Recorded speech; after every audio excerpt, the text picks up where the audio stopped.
Hello, good evening, and welcome to this Audio Engineering Society UK section webinar. The last 2 years have seen us globally shut ourselves away from each other. But for those who still want to create live music, Zoom, as we're now using, came to the rescue. But how is this done? How do musicians perform with the well-known delays and network issues that we've come to accept? And how well does it really work? In tonight's talk, Dr Jessica Argo from the Glasgow School of Arts, School of Simulation and Visualization will share how the Glasgow Improvisers Orchestra stepped into the domain of telematic music making, how they adapted and developed techniques for live performance, and how the musicians feel about this new way of interacting. Tonight's talk will include a live demonstration, very brave, of a small Zoom improvisation with members of the orchestra. Jessica is the program leader of the Sound for Moving Image program at GSA. She's spoken at TEDx, the Glasgow Science Festival and Sonica, and is an immersive installation artist. Tonight's talk will begin in a moment and will take us up towards 8 o'clock-ish or thereabouts. If you have any questions, please use the Q&A button at the bottom of your screen, and Jessica will be happy to answer them afterwards. Following Jessica's talk, we will adjourn to a Zoom meeting where we can have a more interactive Q&A session. The link will be posted into the chat for you to click on, and it should also be emailed out to you during the talk. So that's enough for me. Time to hand over to Jessica for tonight's talk. Thank you. Okay, thank you very much, Neil, for the lovely introduction there. Everyone hear me okay? I'm used to getting thumbs up from my students, but I will hope for the best. Yes, and I'll just share my screen just so that we've got that sorted before I start.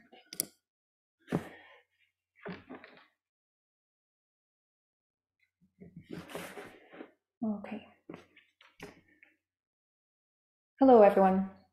Thank you so much to the Audio Engineering Society UK section for inviting me to talk to you today. Previously, I've spoken for the AES with my colleague Ronan Breslin about ambisonics in an art school context. More recently, I shared a conversation with the audio lead of Studio Gobo, a video games company. That was Alexander Horowitz, and we did a conversation called Inside the Black Box of Game Audio. But now it's time to share about a practice which has been integral to my identity, performing cello and theremin with the Glasgow Improvisers Orchestra. In this talk, you'll discover how we've expanded our performance practices during a time of physical distancing, restricted movement, closure of our physical performance venues, and first and foremost, a period of intense anxiety and mourning on a global scale. Using telematic music making, a group of musicians maintained and even widened their community.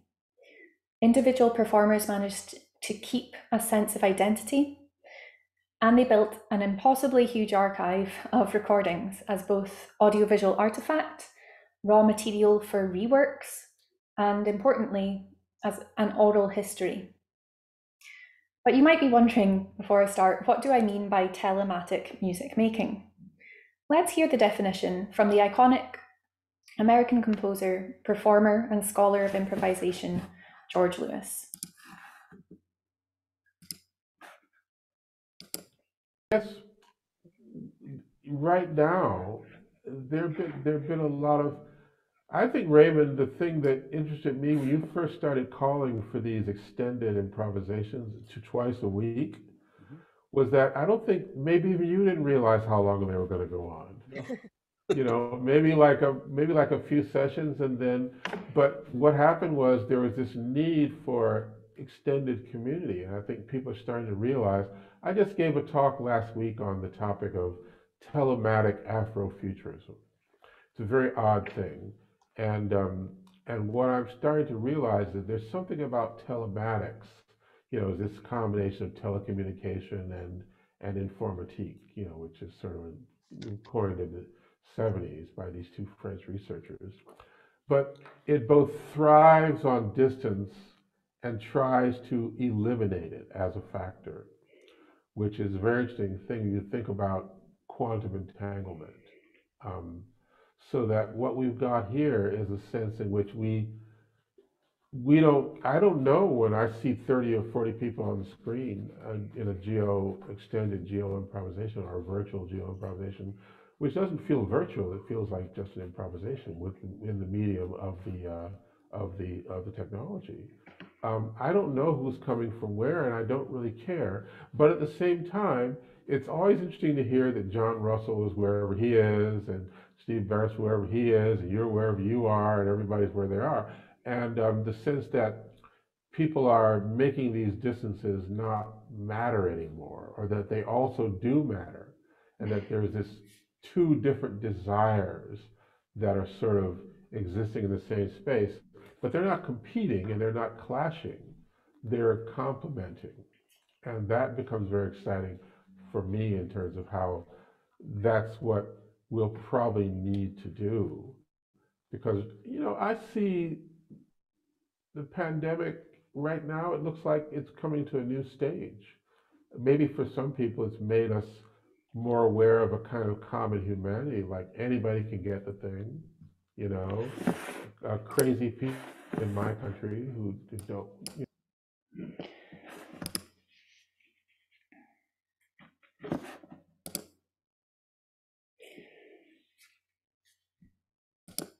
Okay, thank you there for George Lewis for that really succinct definition of what we mean by telematic. And I'll unpick that gradually over the talk as well, coming back to it at the end. So first of all, I'm going to run through some of the first sort of observations of how performers felt about telematic music making, going back to the beginning. On Monday, the 23rd of March, 2020, our Prime Minister instructed us to stay at home to minimise the spread of COVID-19. On Tuesday, the 24th of March, 2020, Glasgow Improvisers Orchestra were due to play together in the Glasgow Centre for Contemporary Arts. We usually practice in a concert hall in the CCA, bringing our instruments like a cello or a synthesizer keyboard. Sometimes guest artists bring noisemakers for us, or they ask us to use our voice, or design our own instruments, respond to a film, maybe a graphic score, or use conduction. So on Tuesday, the 24th of March, 2020, day 2 of the first national lockdown, Glasgow Improvisers Orchestra decided to play their instruments on Zoom instead, believing it's worth a try.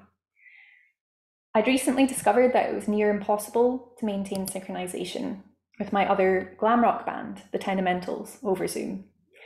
So I did not have high hopes. Maybe you might like to watch us try and fail to string together a basic, well-known tune.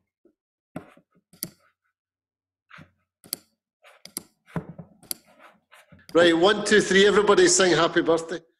Happy birthday to you. Happy birthday to you. Happy birthday. Are you trying to sing and sing? Happy birthday to you. Maybe if we had some rhythm, right? So we clap. Yeah, if Ronan does the conducting and I do the listening. Happy birthday to you. Happy birthday to you. Oh, this is being recorded as well. Maybe I think we might have a new song.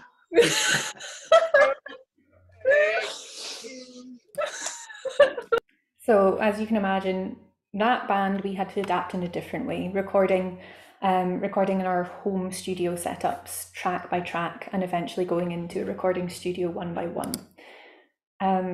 So one of the drawbacks, the trouble with Zoom for non-improvised music is, of course, the latency issue. However, the Glasgow Improvisers Orchestra weekly sessions actually surpassed our expectations, as progressive textures and conversational gestures of improvised music are not so plagued by latency issues as the pop or rock music genres are. we were pleasantly surprised that we could have a genuine sense of flow, as performers were open and curious about each other's gestures. We were trying to identify the source of each sound, actively searching for cues to respond to. From the outset, we were also in wonder about the political and psychological implications of this seemingly magic solution to our profound fears of indeterminate isolation. Obviously, a bit of an exaggeration there, but it did feel quite magical, especially the first time. We gradually became aware of changing social dynamics, such as the increased accessibility, as we were able to instantaneously drop in to the session at the click of a web link. Thus, we could fit creativity around or even during our domestic responsibilities. At times, it felt like we were erasing the enforced physical distance between us. Some of the changing musical performance dynamics, though, were as follows. In the CCA theatre space, we could hear a blend of the instruments' sound waves swirling around an acoustic space, whereas over Zoom, we might have 2 or 3 instruments soloed, almost coming to the foreground, due to their fast internet or a higher quality microphone. In the CCA theatre space, we could focus on our instrument and we could focus on our own instrument and see in our peripheral vision another performer raising their instrument to play. Whereas over Zoom, we saw a head and shoulders image. Sometimes the musical instrument might actually be out of shot. In the CCA theatre space, we needed to plan technical support in advance to set up a projector for live visuals or print out a graphic score for our colleagues. Over Zoom, a performer could spontaneously layer in graphic filters that blend with their performer image. And in the theatre space, there might be a performer in the centre stage and a percussionist at the rear of the stage, or performers arranged in a curve, where each performer hears the players either side of them the clearest. Whereas over Zoom, we flattened that curve, as all performers were of an equal size and the same distance, about 2 to 3 feet away on a computer screen. And of course, the sound is direct into your headphones. When playing again in person for the first time in about 2 years, in a small rehearsal, I was really profoundly moved to be able to hug my mentors, Raymond, Jerry, Maria, and Paul, as we geeked over our new instruments as if we were children returning back to school after a long summer holiday. I was nearly brought to tears when we began to play and the sounds from Raymond's saxophone, Maria's mediated voice emerging from multiple speakers, Paul's trombone, and Jerry's collection of synths and percussive toys literally vibrated through my body. It was no longer just in headphones. It felt visceral and intimate, and I realised a little bit of what was lost when we were on Zoom together. However, the Zoom sessions allowed me to live and breathe improvisation, performing much more frequently than pre-COVID, becoming a part of seminal performers' lives, including Maggie Nichols, Steve Beresford, and John Russell, sipping wine with them in their living room or sharing stories around the cooking stove. We became each other's social and creative lifelines, especially for those who were shielding due to physical vulnerability. In the CCA theatre space, behind-the-scenes chatter would emerge organically in small groups, in between pieces. Whereas on Zoom, the entire group became captivated as a whole to hear Maggie, Steve, and John's tales from their decades-long careers. We shared joy at new arrivals, such as Emma and Paul's Charlie, Ken's granddaughter Nadia, and Alan's son Pippin, who is basically our mascot for the in-person GIOBabies session. We also, of course, shared grief of heartbreaking loss. Together, we celebrated the life of prolific experimental guitarist John Russell, who many of us actually never met in person. Nevertheless, he mentored us all every week on Zoom for nearly a year before he sadly passed in the winter of 2020. Maria Sappho calls these in-between or behind-the-scenes chatter oral histories, and I agree. Everyone was putting forward things that they wanted to be kept, preserved. Sometimes stories, sometimes objects, or precious moments like presenting new babies to the screen, like Mufasa holding Simba over Pride Rock in The Lion King. Maria is fascinated in how communities self-mythologize, and the weekly GIO sessions seem to intensify this process of self-mythologizing. It intensified and accelerated and proliferated. As you can imagine, this ever-expanding archive is profoundly unwieldy. As we record a full 2 hours a week for 2 years, this becomes roughly 104 hours. However, the first 3 months actually had 2 sessions each week. So that's another 24 hours added onto that, which brings us to 128 hours. Bear in mind though, there was often 5 different recording perspectives. So that actually becomes more like 640 hours of footage. And each week it grows. What's particularly profound is this sense of fast-forwarded closeness with people I've never met from the other side of the world. Although we might not all have time to tell a story each week, even those who have not spoken aloud that much are no less present. You can still be very visibly engaged with the conversation through smiling, laughing, reacting, and of course there is the musical conversation as well. So now I've told you a little bit about some of the feelings associated with this initial telematic Zoom session rehearsals. And yeah, you might want to know how we actually do it, some of the practical methods. And I'm going to tell you a little bit about the technology, the hosting, and the facilitating. It was really important to us from the beginning that we made the sessions as easy to join as possible.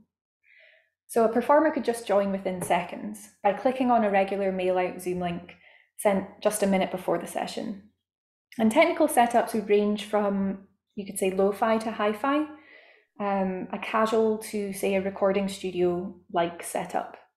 A more lo-fi casual approach might be dialing in to transmit video of a view from a smartphone on a train. Another casual approach or spontaneous approach might be, an iPad propped up next to a cooking stove. Whereas a more studio, or you could say hi-fi setup, might involve, say, a cello, headphones, a Rode NT1A condenser microphone, a pop shield, a microphone stand, the over-ear headphones for real-time monitoring through a digital audio workstation like Adobe Audition to see a visible waveform for tracking enhanced feedback, visual feedback of the gestures that are being made over this quite unusual setup. But it also allows you to blend the performer's room sound with the collective Zoom sound through the headphones, rather than just trying to hear out with the headphones at the same time as the headphones. I must say, although I distinguish these approaches as lo-fi and hi-fi, I think that's a bit of a misnomer, because in reality, there's no perceived hierarchy of one sound being better than another sound. In fact, the mobile device dial-ins were often really remarkable contributions and brought about a hybrid way of being, a performing and mode, in a similar manner to the listen and roller skate mode of the Walkman, as detailed by Shuhei Hosokawa in 1984 in their article, The Walkman Effect. This is when mobile playback technologies became commonplace and you could musically multitask. But in our versions, this multitasking meant that performers could incorporate immovable commitments into our weekly session with the whole group. At times, this novel experience would be spotlighted as a graphic score for us to respond to. For example, Thomas Rohrer's stunning rush through vistas of snow-capped mountains, or in fact, completely snow-saturated mountains in the Swiss Alps. Or Raymond MacDonald's still contemplative broadcast of a sunset in, I think, Tuscany in Italy. For a Zoom room of musicians who had been locked in one location for months on end, we joked that we were being taken on holiday with Raymond. But beyond the jokes, there was something really new and unique about this spontaneous musical response to another's sensory experiences of much longed for travel. And, just some more technical tips for music on Zoom. You might be able to enable original sound. If you click on, then it means that you can have more of the kind of resonant frequencies of a cello, for example. Any instrument that's not voice-like will be more signal will get through if the original sound is on. And importantly, whenever we have a new member, we do a level check, like a sound check. to see if they're about the same level as everyone else, volume-wise, I mean. Crucial beyond the live Zoom sessions and performances is the work behind the scenes. Our team of videographers, led by video artist Ross Birrell, the team work meticulously to capture multi-camera perspectives of this session, full screening the performers who appear to be a focal point, or the visual catalyst of each piece. These archiving Zoom participants are actually hidden from view. They sometimes emerge from the darkness in Zoom to tell us, to keep us on the right track. So these archiving Zoom participants are hidden from view, as is their frantic barrage of direct messages to each other, which is almost like an analog to a broadcasting gallery in a news TV channel. This concentrated work continues actually in post-production remixes as well, as the Zoom recordings become material to be reworked along the lines of scratch video. Speaking of scratch video, some performers actually remix their visuals in real time, along the lines of the scratch video pioneers like George Barber even, and Dara Birnbaum, who appropriated clips from television broadcasts, for example, or warped images by using color filters, for example, or warping a TV screen using a magnet. Namjoon Park did. So, for example, Canadian audiovisual alchemists Laura Kavanagh and Ian Burse of Instant Places, Raymond MacDonald and Maria Sappho in the UK, and Yusui Yasuhiro and Yasuko Kaneko are heralded by the group for their hypnotic, otherworldly transformations using live filter software. For example, maybe Cam Twist or Snap Cam, I think. Sometimes actually with Laura and Ian, I think they have bespoke interactive platforms using their own computer code. So Maria can sometimes morph in and out of her films like a balletic cuttlefish. Raymond animates paintings using exaggerated facial expressions or seated choreography of his limbs. Whereas Yasuhiro builds kaleidoscopes of colour around a fisheye wormhole of fluorescent flowers. Neko seeks out acoustically fascinating sites, such as a reverberant tunnel or a historic building facing demolition, and layers up her studio self with her explorer self. Laura and Ian's studio environment seems to almost have 3D projection mapped images wrapped around the walls.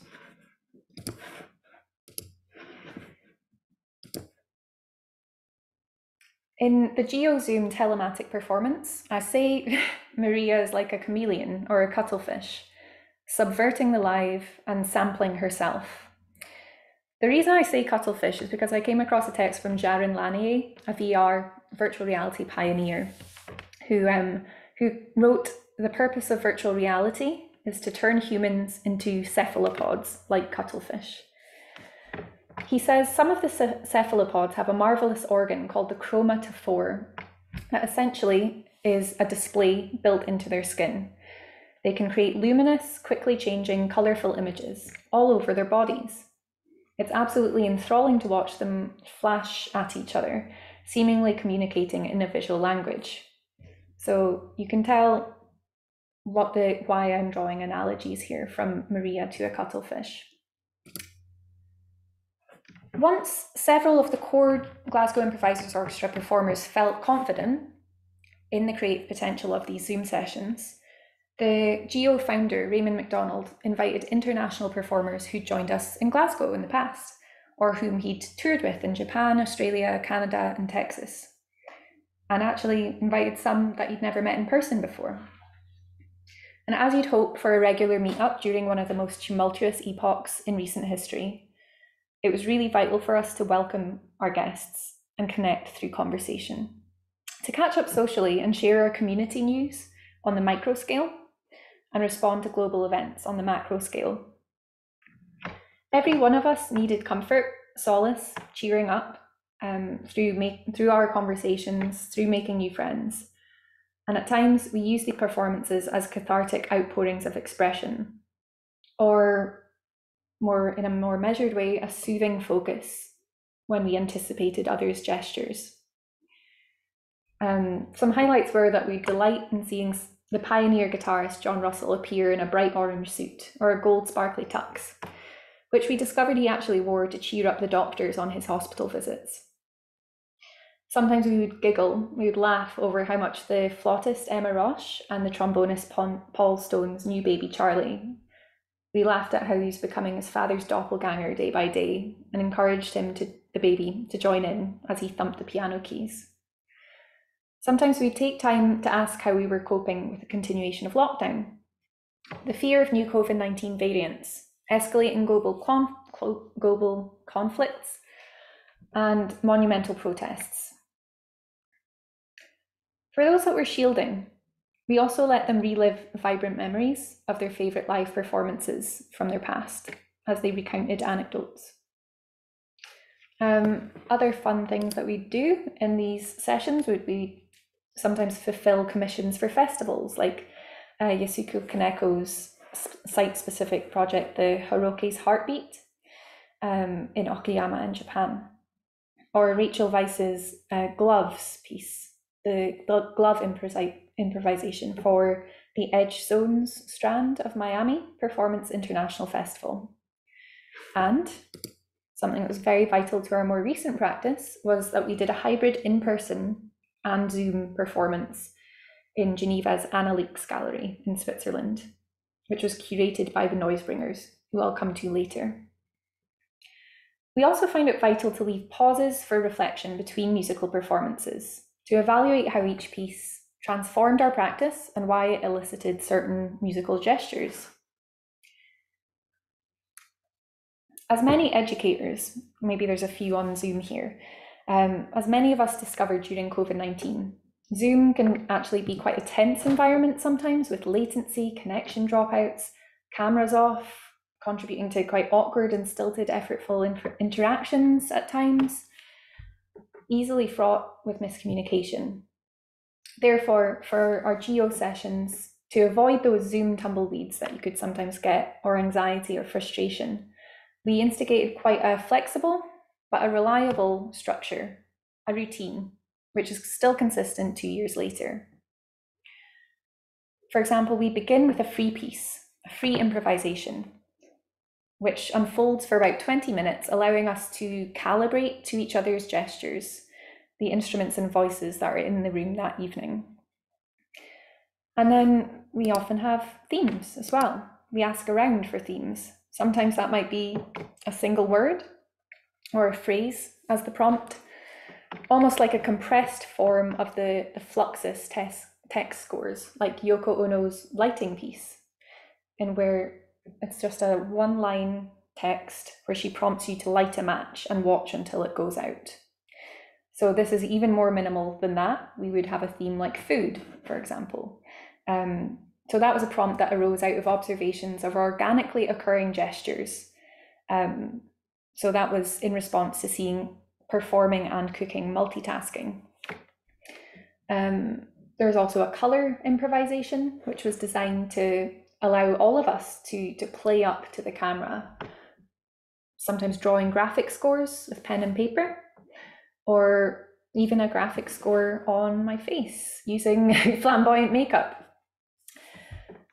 Sometimes we would play a memorial as well to engage in collective grief, or responses to world events.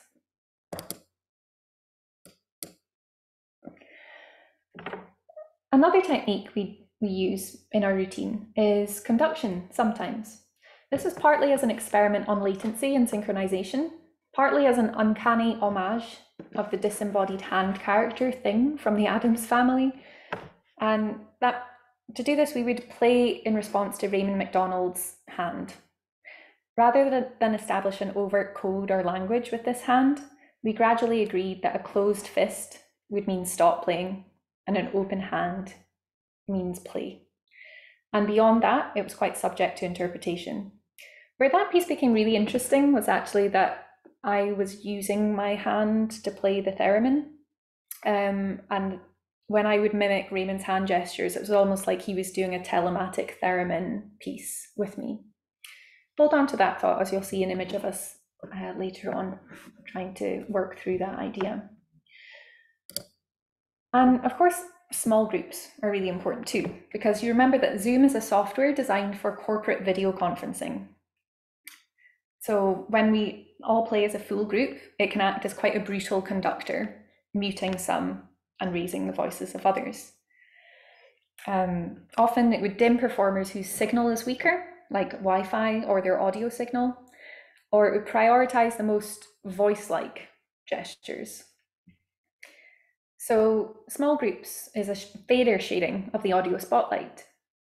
And it allows us to just go in small groups one after another. And the performers who are off stage, so to speak, they actually become the audience for about 40 minutes, which is a really lovely mode of engaging with each other. We become each other's audience. And this results in a focused audiovisual conversation between 2 to 4 performers, where nearly all voices can emerge in the mix more equally.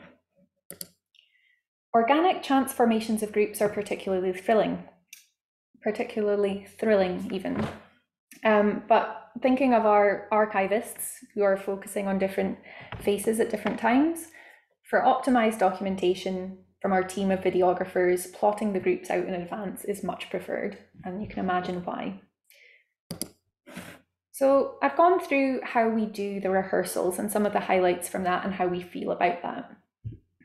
Now, what you've come to hear is how we do telematic performance in the time of COVID. So I'm going to guide you through our recent online and hybrid festivals. Glasgow Improvisers Orchestra had never in its 18 years held a virtual festival.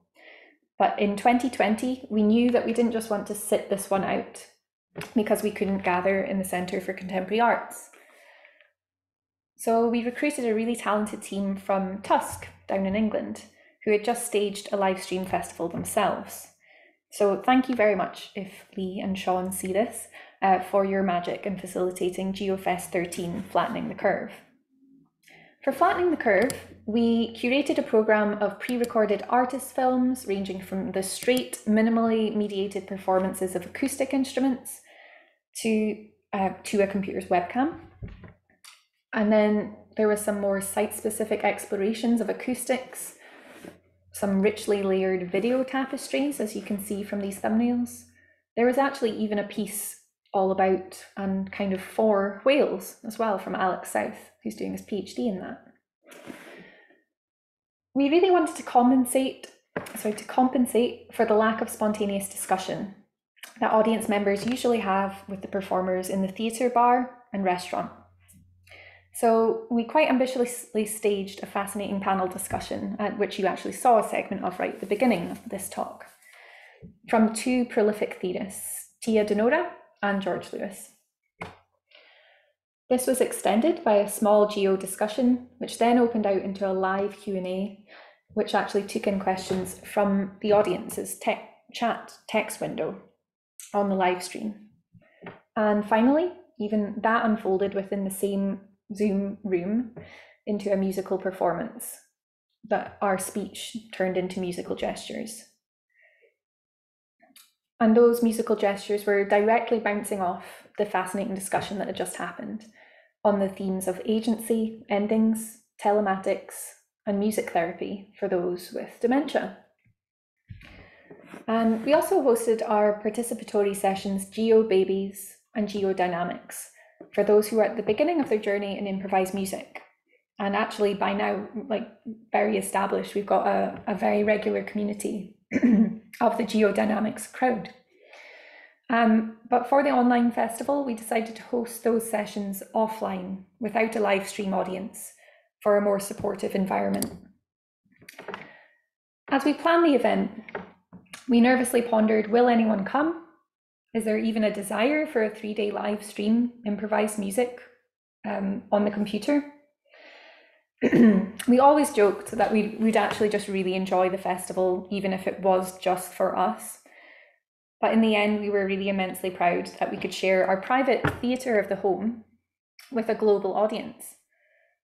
In fact, we realised that we'd actually doubled I think, doubled the audience that would have normally filled the capacity of the CCA theatre space, with 811 unique viewers over the festival.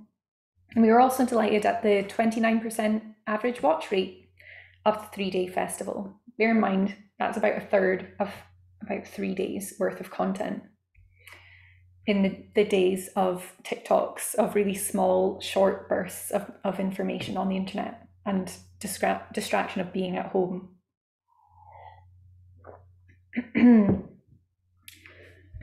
And importantly as well, this GIOFest 13 Flattening the Curve live stream was segmented by an acousmatic, or sound only, voiceover compere to bring a sense of presence to the remote at-home audience.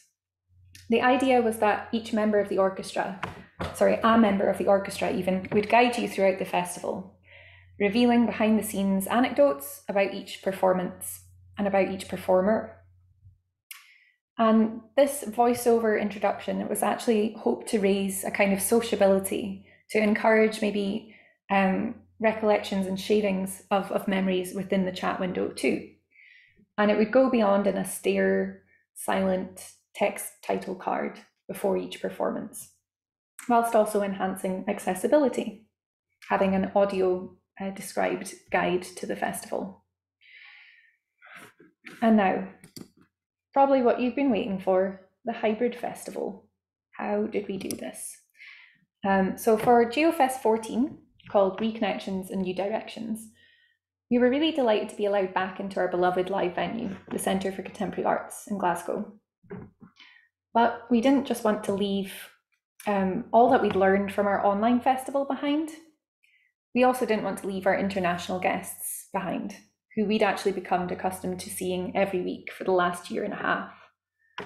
So for that reason, we established a hybrid festival format with a live person orchestra performing concerts to the in-person theatre audience.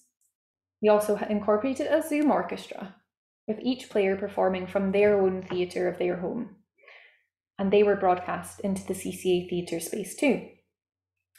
And all of what I've just spoken about, that was all live streamed, well, mostly live streamed into remote audiences' homes. Again, the acousmatic voiceover compere was there to guide the remote at-home audience through the festival, to bridge the distance from the theatre to the home. The key hybrid event that was commissioned for us, it was commissioned for the Noise Bringers, and I mentioned them earlier. The Noise Bringers are a really fascinating art collective comprised of Maria Sappho, Henry McPherson, and Brice Catherine. They work across a really eclectic range of mediums, from salon-like art exhibitions in international galleries, displaying woven tapestries of human anatomy, or intricate maps of their mythological universe. And of course, well, even they're actually writing a novel too, and telematic performance is one of their key areas. So the Noise Bringers in Geneva, they welcomed the GIO Sessions Tuesday rehearsal Zoom into their residency, into their art gallery in Geneva. So the Zoom rehearsal played back over a video projection and a PA loudspeaker system to this small audience in the gallery.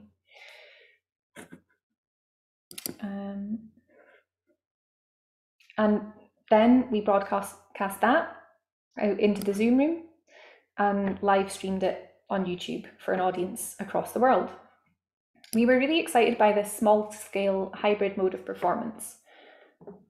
So we were so excited that we asked Noise Bringers to stage a large scale hybrid event using the high-tech facilities in the Centre for Contemporary Arts theatre space. And Maria shared that this event in Geneva invented the practice for them. They knew that they could do it. It was almost like a proof of concept. As you can imagine, there are some key differences. In Geneva, there was a few audience members in the gallery space, which in and of itself is a really different socio-cultural venue. It's the context of an art exhibition. Whereas, the live stream was a drop-in into our usual Tuesday night exploratory rehearsal space. It was kind of as if they were letting, we were letting a few people in on our usual regular meetup. Whereas having a Friday night of the Creative Scotland funded GIOFest 14 advertised as a theatrical event with the expectations of perfection, high quality audio engineering, and cinema screen level kind of projection, this has much more expansive technical specifications, as you can imagine, and even a signal flow diagram. Simply put, there were also many more performing bodies in this live space, each with their instrument mic'd up for the PA or sent through a direct input. So you might be wondering, how on earth did they adapt to this scale? How did they avoid feedback? Have a think to yourself for a minute. How did they avoid feedback? Allegedly, it was actually a very simple solution, that all the Zoom orchestra members had to wear headphones, and suddenly that got rid of any feedback loops. I still can't quite really fathom how this single intervention negated the PA loudspeakers, which was blasting the Zoom orchestra in close proximity to the room orchestra's multiple microphone master feed, which was going back into the Zoom. I think it's pretty remarkable that headphones was the main solution. Whereas I think there was also a deeper level going on. I imagine the inexhaustible team at CCA, which included Keir and Jim, I imagine they were really closely monitoring the fluctuating dynamics and had carefully selected really directional microphones too. Okay, another way that the noise bringers optimized this performance, crucial to make this work comprehensible to this live stream audience and in-person audience, was a score. And this score is called Futrak, which means, I think, eccentric. This score was designed to thin and thicken the two orchestras, the room orchestra and the Zoom orchestra. Inherent to the noise bringers' work is a kind of light touch satire and a scrutiny of politics and issues around accessibility and equality in music and arts. So as you can see here, hopefully, Futrak is a social score. The score, as you can see, isn't actually populated by musical notes along a stave in different lines for the cellos, the guitars, the percussion. Rather, the score is actually a timeline of groupings. So those who could drive, for example, those who had not been on a plane in the last 2 years, immigrants, mothers. If a player didn't belong to that group, they had to wait to play. They had to rest or remain silent. They had to listen to the group who were soloed and at the foreground. So as you can imagine, mothers in the orchestra, all parents in the orchestra, are drawn away from performing from time to time for care responsibilities. So this was a time to celebrate them by foregrounding their voices. It was an intentional thinning out of majority voices in the orchestra.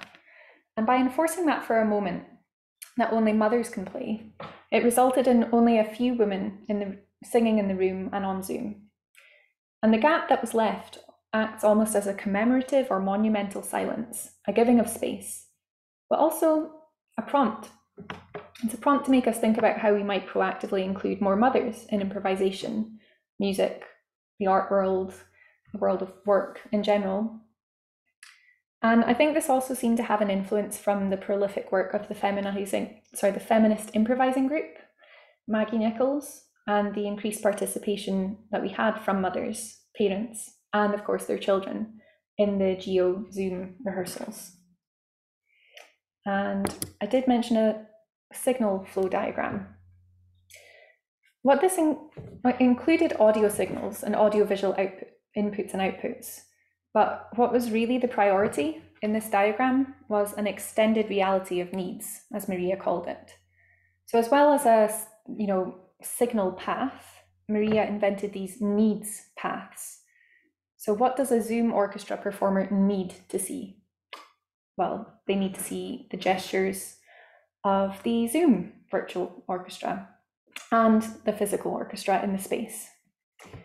And similarly, the physical orchestra or room orchestra, they need to see the Zoom performers in the space as well.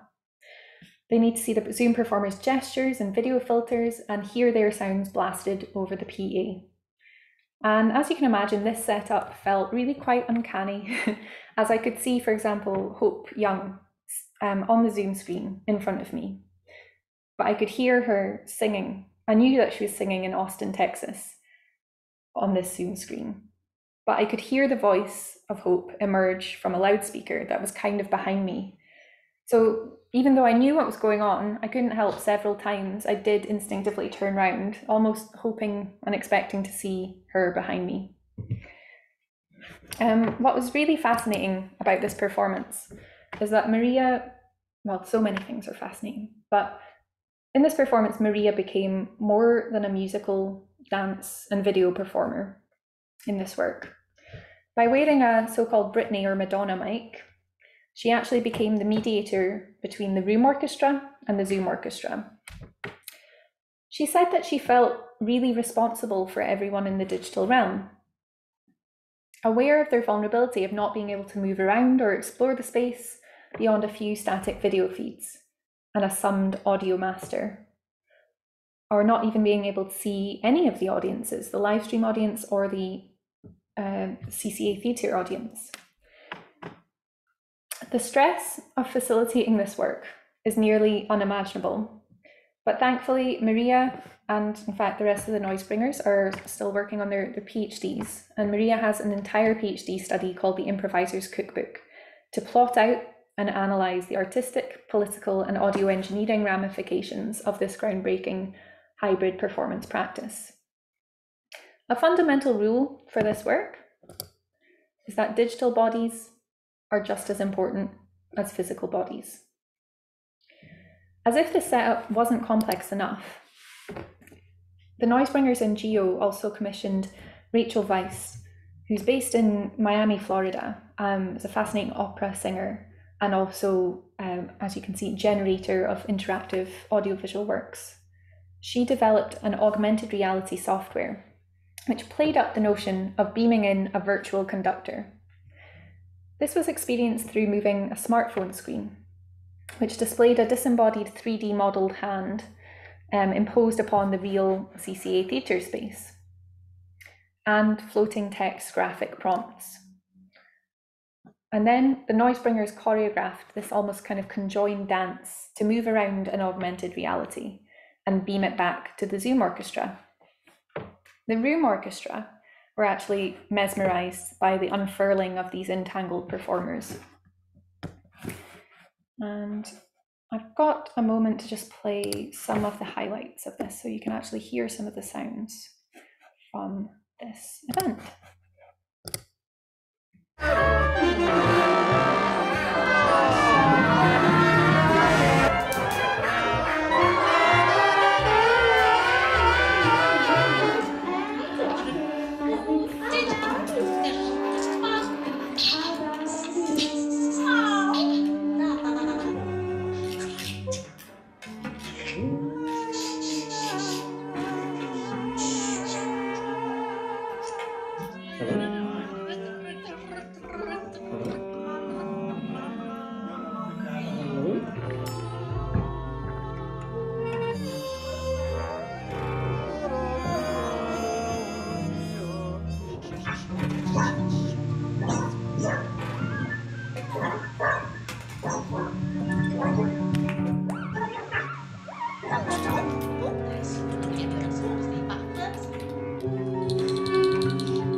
So I honed in on one specific event there from our hybrid festival, and hopefully you saw that sort of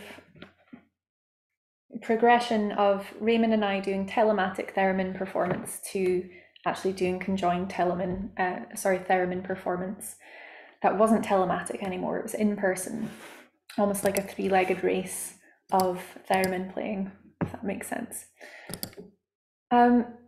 Another really exciting element of this festival, that it was obviously a live performance festival, a Zoom online performance festival, and then also somehow a film festival too. We projected this film festival in the CCA cinema room and live streamed it too. One section of this film festival was a suite of films from our current GIO members. And the brief was actually like totally open for submissions, but there was somehow serendipitously some commonalities between the works that were submitted. You can even see visually here some serendipity. Both myself and Yasuko Kaneko were trying to simulate the complex mix of claustrophobia and sublime wonder that's found in darkness. Again, something that Maggie Nichols often celebrates and heralds the importance of darkness. This is seen in the films The Tunnel and Autumn. Whereas Instant Places and Yusui Yasuhiro, they generated digital extensions of flora and fauna from their homes and surroundings as a stimulus for their music, seen as in their films Dalliance and Vibrant Peak Colour. And then Thomas Roeder and Megan Zomarodi presented investigations of their local performance mythologies in northeastern Brazil and Iran. These films are soon to be published on our website, along with short but incisive interviews with several of the filmmakers. And this is archived as a crucial oral history. The idea is to bridge the distance between Canada, Japan, Iran, Brazil, and Glasgow, and amplify the voices and concept of those who weren't able to travel to the CCA with us this year. These interviewees, they were all asked to tell the GIOFest audience about themselves, to let them hear where in the world they were calling from and hear more about their musical career. They were then asked to reveal the inspiration or the concept for their film. And one of the most poignant commonalities discovered is when Instant Places, Yasuko Kaneko, and Yusi Yasuhiro, when I asked them to share a fond memory or the funniest moment that they had working with members of GIO over the last couple of years. Totally unprompted, they each shared lovely insights about our dear friend John Russell. So I'm going to play back just a minute of one of these now.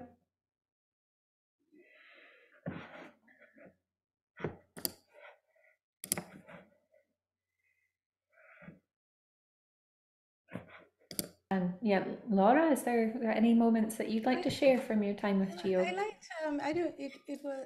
liked, one moment that sticks out for me because it's inclusive of the sort of river of life, and you know, things flow, and John Russell was with us for a long time, and then he passed on, you know, and but one day he had you know, this wonderful card behind him with this lovely bear on it, you know, a bear on it. And I said, what a lovely card. And so he picked it off the shelf and he proceeded to read it to me. And it was, or us, you know, because there was a few of us, we were early for the session. And the card was from a young friend from up the street, and it was a young person, and they proceeded to say that they were very sorry that he wasn't, you know, feeling well and everything, and they were really missing him because, you know, even though his parents and, you know, other people around, you know, they're all very fine, but he said, nobody understands me and nobody listens to me like you, and I'm really missing you. And I thought that that was a really wonderful, delightful kind of window into the beauty of the practice of art and the practice of life. And that's a moment that sort of sticks out for me.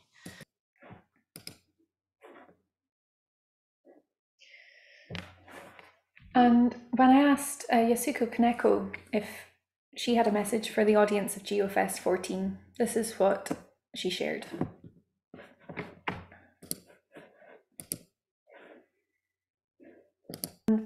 So imagining that you've got the GIOFest 14 audience in front of you just now, that you were at the screening that we had in the CCA of the films, have you got a message for the audience of GIOFest 14? Yeah. Last year, I joined the GIOFest at the first time, and I was very happy. I enjoyed very much, and yes, I'm very thankful to GIO because GIO saved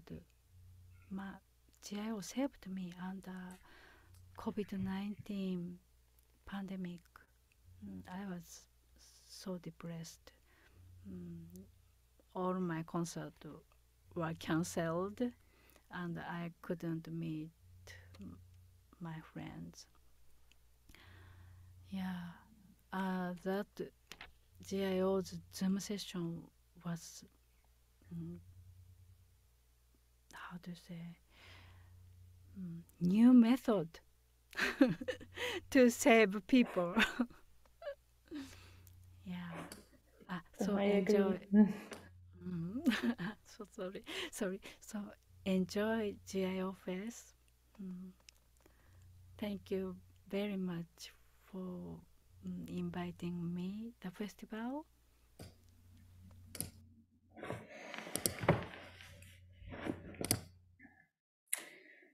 And now I'd like to close with a memory from Maria about a conversation between John and Maggie, who were addressing the loss, the mourning around the world from the COVID-19 pandemic. The passed along story, because I can't quite remember this moment, but Maria told me, filtered it down, is that John shared a notion about it being possible that all the matter in the universe, if there wasn't the stuff between, all the matter in the universe was able to be condensed down to the size of a sugar cube, and that we would be nothing without the stuff in between. And I interpret this musing or philosophizing about astronomy and physics almost to be a metaphor for the importance of the connection between all of these performances, all of these performers that have so much distance between them, yet they find a way to connect artistically and socially. The way that we've used telematic music making to fold in space, as if folding a piece of paper in half, contracting the thousands of miles between us, we also cross time. You know, we have our Japanese performers playing quietly at 4 in the morning at their time, the UK performers who play hungrily at 5:30 p.m. before dinner time after work, or Canadian performers who drop in during their lunch hour, I think, if I get that right. And of course, time is a really slippery notion for our archivists or video recordists who have hundreds of hours of video to edit and rewatch and rework.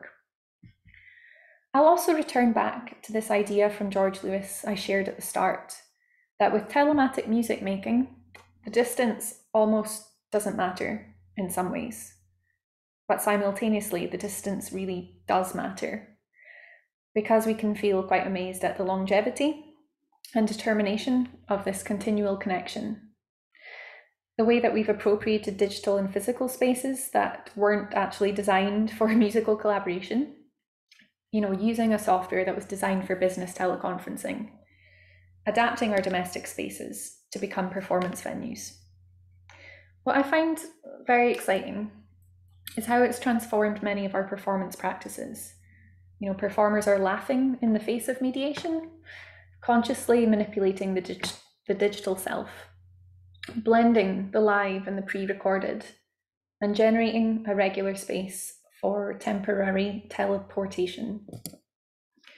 Here's some references if you like. And now, I believe, if, as Neil pointed out, this is quite a brave attempt to do this during a webinar, but hopefully we've got some of the members of the Glasgow Improvisers Orchestra in the Zoom. Going through, so Raymond. Thank you so much for being able to do this. Ian, let's promote you to panelist. Laura, panelist. Ross, panelist. Ken, there we go. James, Bryce, and Maria. There we go. Promote to panelist. Sarah as well. Hi. That's coming. I'll just. Hello. So, not to put you on the spot or anything, but maybe we could do a demonstration of how we perform over Zoom and do telematic music making and everything else that's involved with that. Don't need to perform everything I've spoken about in the last hour. But yeah, shall we aim for, normally we do a free piece of 20 minutes, but how about we do a free piece of 5 minutes? Neil, does that sound good? Yes, a little short burst. I think I've got everybody on the list. If anybody else turns up. Oh, and hi Rachel as well. There's Rachel Weiss, who I mentioned made the augmented reality and the opera performer.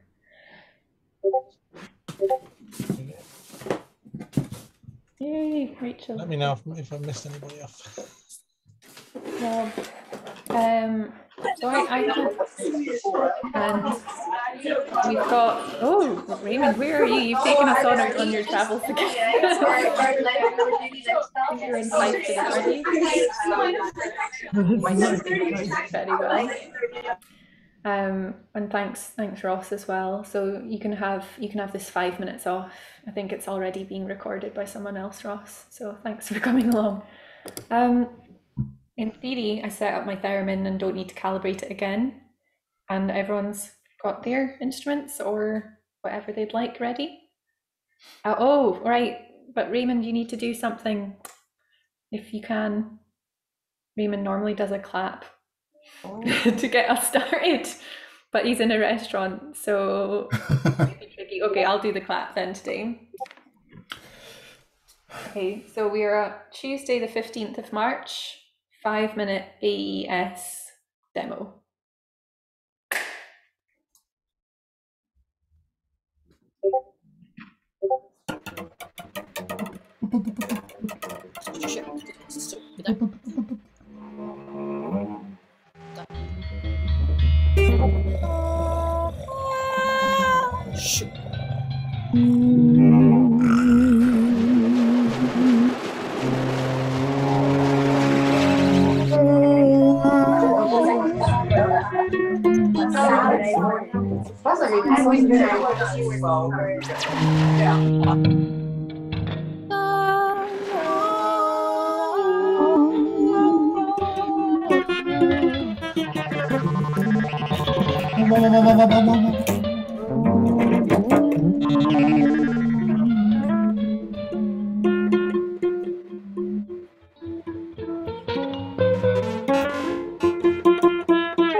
And then I say,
Thank you, everyone.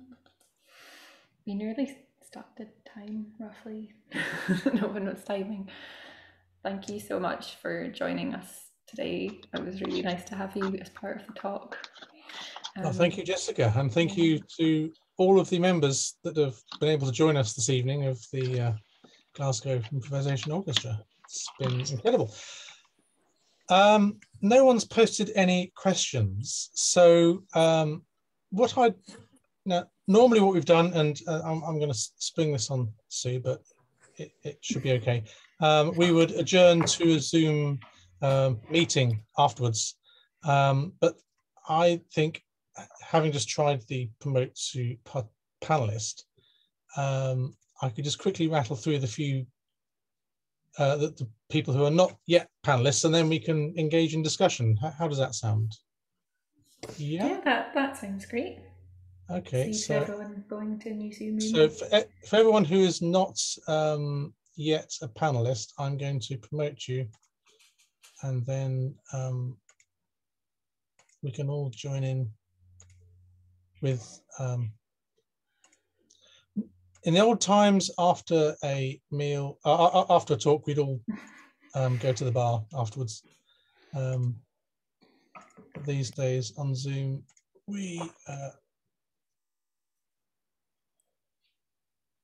hopefully, if it's working, clicking on all the promote panelists. There we go.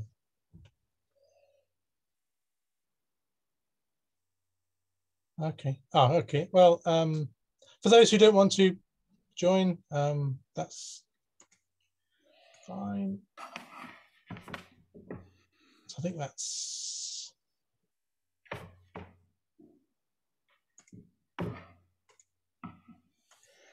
Zoom's not the most user-friendly situation, but there we go. I'll just. Oh, Giles as well. Okay, Giles was one of the founders of the orchestra.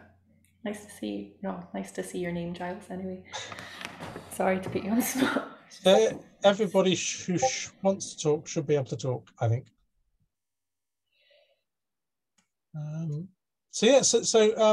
Let me kick off with the questions, because fascinating talk, and I really appreciated the performance at the end.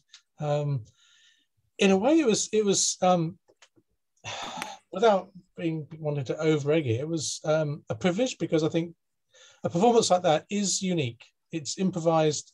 There's no score. It's not like other orchestras around the world can pick up the score and perform it. So it's very, very unique. And I believe, Ross records these things. That's capturing it in a recorded form for posterity. That's clearly an important aspect of what you do. Is that something that you consider part of the performance? Ross, would you like to, well, obviously you don't have to, but Ross and Maria and Raymond, if anyone would like to chip in there, because I've spoken a lot. I could speak if you don't want to, but.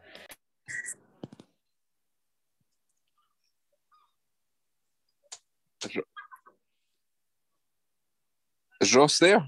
Is he? No? I mean, yeah, but it's not, I don't really think I can talk to that, because the question is much more about part of the performance is the filming, because it's the films are also performative after the fact in a sense. But thank you for the presentation and the conference, and the performance was amazing as always, but it's maybe more pertinent for some of the GIO member performances. Okay, because I think Ross has a unique role in the process, and at the start when Ross joined the sessions, I sort of was going, oh, why don't you join and play, Ross, as well as record? But Ross was quite clear that he said, no, my role is behind the scenes almost, to record, to observe, to watch. So as the improvisation's happening, I think Ross and Rachel and James are all recording and pinning and making decisions about what to record and how to record us. But I think, as Ross says, once the session's finished, Ross does an incredible amount of work, because he starts to edit and produce short films, or sometimes long films, and then there's a whole new layer of performativity that comes into the process. But I think when we're actually in the sessions, Ross and Rachel and James have a hugely important role, but it's not performing. It's about observing and making decisions and recording. And then once that's done, there's another layer of performativity that gets involved in the editing.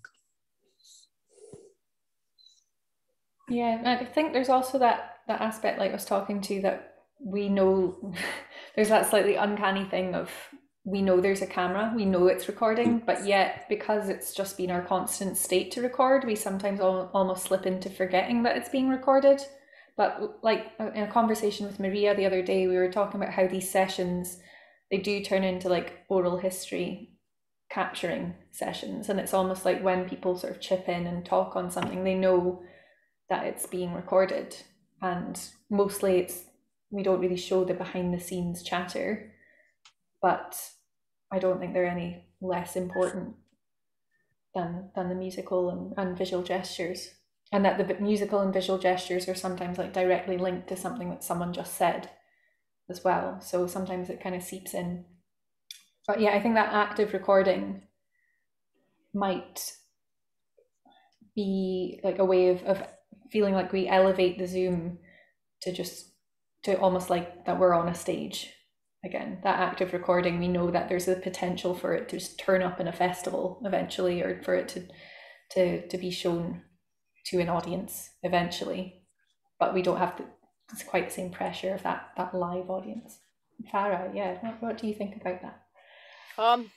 Well, it kind of put me to mind of like David Attenborough when they get the film crew watching the animals in their natural habitat, and then once they get used to the film crew being there, you just sort of get on with it. And so there's that aspect, that it sort of you kind of forget that you're being filmed. And then the other thing is it'd be quite interesting to see the progression from sort of chaos of not understanding how to work Zoom to this, what's happening now, because I've been sort of running a parallel thing. We were all really sad that we couldn't play with each other.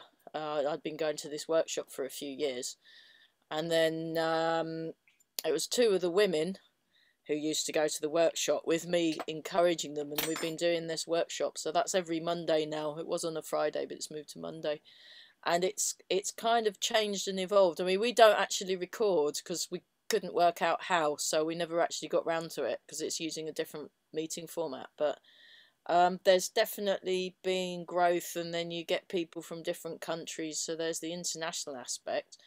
And actually it'd be quite nice to maybe see if there's any changes or watching patterns emerge. So you'll get certain people turning up and they'll play a certain thing, and then they'll be listening to other people, and then what they play changes, because we're kind of communicating with each other. And it's given an extra dimension to being sociable. There you go. I think that's really interesting what you're saying about seeing the contrast from beginning to now, because we're very aware, like, we're just coming up to the 2-year mark for it all, for the context and for the recordings, and perhaps you might have seen in some of the images like the difference between the initial session and the current one. But yeah, I think that's really interesting, the idea of like the animals would just get used to David Attenborough being there. That feels very appropriate. Yeah. Thanks.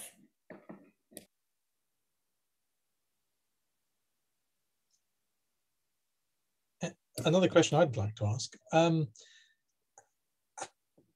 government has just announced at the end of this week that the travel restrictions are being lifted, and that's kind of almost the end, I hope, of COVID. But do you see this Zoom platform carrying on, or will you revert back to the in-person only? Well, even though the travel's lifted, we wouldn't. I'm just imagining like the extreme of commuting to all play in person every week from Canada and Miami and things like that kind of connection is only possible, say, at best like once a year with the Creative Scotland funding for a few members of the orchestra to come together for a couple of days. But I would hope that we would, because it's obviously, like, we've got to the stage where this archive is out of control anyway, so it's not really a stage, oh, we filled up the archive now, or like the period is over. And then maybe even if there is a day when these Tuesday evenings stop, I think that some of the practices that people have been incorporating will hopefully sort of live on in their life. Like, a lot of us have been playing gigs like a few times a week in person as well as doing these as well, and hopefully it kind of still feeds into the on stage stuff. I just want to say another thing about it, that it's a new type of practice. You cannot compare an online practice in telematic music to actually being in the same physical space. And there have its own challenges and its own beauty to understand this kind of new device, a new communication. So you cannot exchange it. So I think that there's the online sessions, and can be hopefully also face-to-face and all of us in the same room, but it's just a different experience. And being inside of this experience is something that you can only understand when you're actually improvising as a group. Yeah, I think there's also a technical thing that happens where in the Zoom sessions, somebody like Jim Bryce can be doing these very, very quiet vocal things close to the mic, and maybe Yasuhiro's in Tokyo and playing noise guitar. And I think that would be very hard to do in a physical venue, to get those sounds balanced easily. So for me, that's what works really well about the Zoom. Okay. Yes, Martin, you've got a question. I was wondering if any of you, if there was any attempt to use a different platform to reduce latency.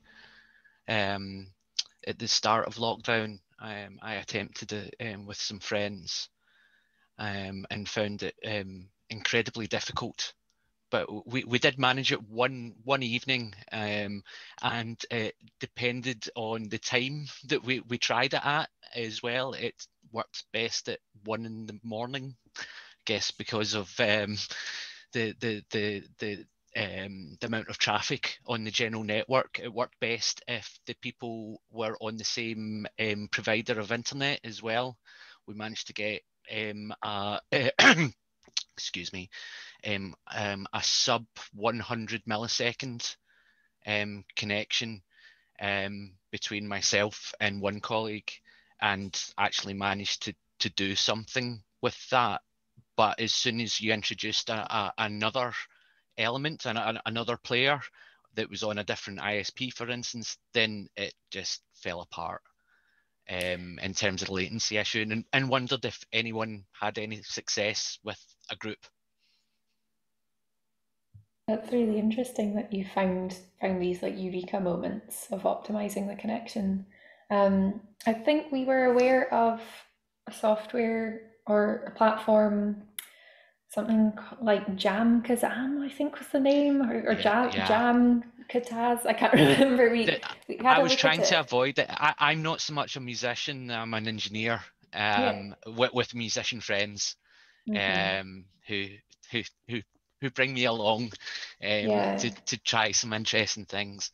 But yeah, we were trying to do it just by connecting our own computers and not use a standardized platform. But as I say, I was curious if you'd try what you'd tried.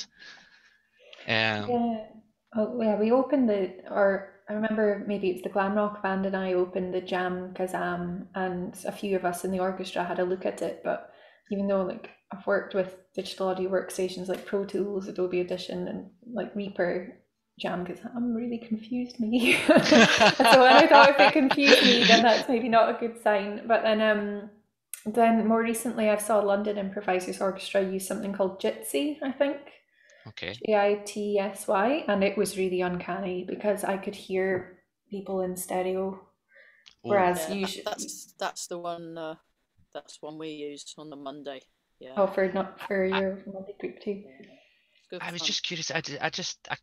It was almost like I couldn't believe that something wasn't in existence for this already. I think Steinberg have a solution, but I didn't want to pay for that. It was a little bit out of budget for myself. Would somebody mind linking the one that you just mentioned? Jitsi. Yeah, well, I could write it down. I'm not sure if everyone. There we go. I think it was something like Jitsi. I've put it right. With an I. There we go. Thank you. Yeah. Right. It's okay. I mean, the thing is, I asked one of the guy that does the tech for the online. It's the International Online Improvising Workshop or something, or right. I keep forgetting the name of it. I mean, I've been running it for 2 years, but hey. Tony does all the techie stuff because I haven't got a clue. I mean, that's a good thing about the Zoom is you can be a complete idiot and still be able to use it. Which is I completely and the setup time for Zoom is like you're on. Yeah, you're just there. But the latency is quite bad, and after kind of I kept moaning at them and saying, look, set it up for musicians. This is terrible. Whereas the Jitsi thing, the guy that runs the tech side of what we do, he does all this clever stuff behind the scenes, and the sound's amazing, and there's not so much of a latency, but you're going to get latency. He explained why, but my eyes glazed over. But there's actual reasons for the latency and actual kind of physics or something, or how it works. So you're not going to ever be able to avoid it. There's a hard limit, but it's reducing it to the point where you can bear it. Yeah, but I mean, for the type of music we play, you don't really need to be able to play in time or tune, so it's fine. You know, it's great. Thank you for I've seen in the chat as well. Stefan uses Jamulus with up to 100 people as latencies below 70. Yeah, thank you very much. 70 milliseconds. Excellent. Thank you so much. Thank you. Yeah, I think my colleague Ronan at GSA, he was developing a research bid for low latency research, and trying to develop that for orchestras as well at the start of lockdown. But I think it was quite a hard sell for the funders for Lola. I think it's maybe quite difficult to explain, and also difficult to grasp the solutions if they don't exist yet. So even when you have an understanding of the requirements and you go out hunting for them, I find it very, very difficult. I work in the broadcast industry and work with like low latency video and audio feeds, and yeah, just try even with years of experience like that you see a different interface or a different language being used for sometimes the same thing. There's sometimes there's not a standardized language in these things. It's oh right, wait a minute, actually if I adjust this then that will do this, and like yeah, trying to get your head around these things, it's incredibly tricky. Yeah. No, I wish I could understand all of that. Like I'm certainly speaking from a certain perspective, I think, here, and even like what I love about the like where I work as well, the Glasgow School of Art, like my team in Sound for Moving Image, we come from like quite different perspectives. And yeah, like for example, we've got Ronan did broadcast engineering for the BBC, and I studied painting to start with, and then ended up doing so a happy blend of everything. But I was just so happy that Maria, you had a system flow diagram because I thought it's an AES conference, I need one of those. So, but I thought it was really fascinating how you kind of turned it into a needs flow as well as a kind of signal flow. Yeah. Well, thanks, Stefan, again. For Germany has a project called Digital Stage. Oh, great. Well, we're going to have to save this chat because we should explore these. Yes. Rachel, you're saving everything, aren't you? Well, I'm so glad you could come as well, Rachel, because I loved hearing more about your augmented reality from Maria earlier this week as well, and just such a fascinating concept of having that disembodied hand conducting in the space, and then but how to communicate that to the audience as well. So thank you very much for coming. Yes, what we can do is when we upload this video to YouTube at some point, it takes time to sort these things out, but all the links in the chat, we can add those to the description. Oh, great. So it's good to crowdsource all of this information. So if there are no, I don't see any hands raised, and it is 8:38 in the evening here in the UK. This is a global event now. So unless there are any more questions, going once, going twice, then it remains for me to say thank you very much, Jessica, for your talk. It's been fascinating and insightful and really broadened my view of the audio world. And thanks also to tonight's performers. That was impressive and amazing. Team effort.